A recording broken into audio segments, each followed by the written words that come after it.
ana biyan sama da naira biliyan 400 duk wata a matsayin kuɗin tallafin man fetur. Kamfanin mai na NNPCL na Najeriya ya ce adadin kuɗin da ake biya a matsayin tallafin man fetur a kowane wata ya haura naira biliyan 400. Kamfanin dillancin labaran ƙasar NAN ne ruwaito cewa shugaban kamfanin Mele Kyari na bayyana haka a Abuja, babban birnin ƙasar, a lokacin da aka kammala sauya kamfanin fuska.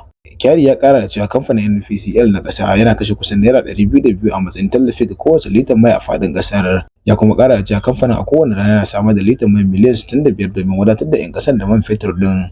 Shugaban kamfanin ya ce kamfanin zai ci gaba da yin abin da ya wajaba a kansa na samar wa 'yan ƙasar man da suke buƙata.